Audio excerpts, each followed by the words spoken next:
धाराशिव जिल्ह्यात पावसाची जोरदार बॅटिंग।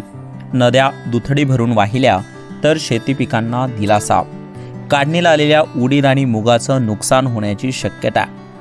धाराशिव जिल्ह्यात सकाळपासून पडणाऱ्या संततधार पावसामुळे धाराशिव जिल्ह्यातील काही नद्यांना पूर आलाय। कळंब तालुक्यातून वाहणारी तेरणा नदी दुथडी भरून वाहू लागली आहे। गेल्या 2 तासांपासून दहिपळ आणि परतापूर या 2 गावांचा संपर्क तुटलाय।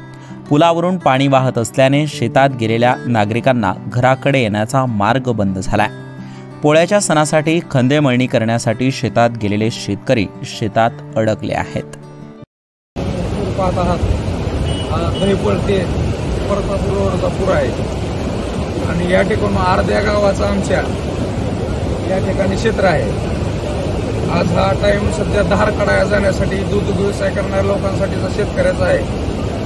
तर अशी ही परिस्थिती आज नाही तर गेल्या अनेक वर्षापासून अशी उद्भवत आहे, त्याकडे प्रशासनाचं कुठलंही लक्ष नाही। धाराशिव जिल्ह्यामध्ये आज दिवसभर संततधार पाऊस चालू आहे। या पावसामुळे सोयाबीन, ऊस या पिकांना जरी फायदा होत असला तरी काढणीला आलेला उडीद, मूग तसेच कांदा याची रोपे याच्यासाठी हा पाऊस अतिशय हानिकारक असा पाऊस आहे। या पावसामुळे खरीपाच्या काढणीला आलेल्या पिकाचं खूप असं नुकसान होत आहे।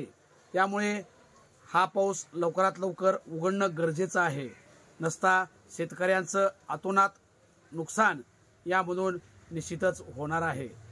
तर ऑगस्ट महिन्यात 3 आठवडे उघडीप दिलेल्या पावसाने आज सकाळपासून जोरदार हजेरी लावली आहे। त्यामुळे सकाळपासून पडणाऱ्या संततधार पावसाचा शेती पिकांना काहीसा दिलासा असला तरी देखील काढणीला आलेला उडीद आणि मूग या पिकांचं मात्र नुकसान होण्याची शक्यता आहे।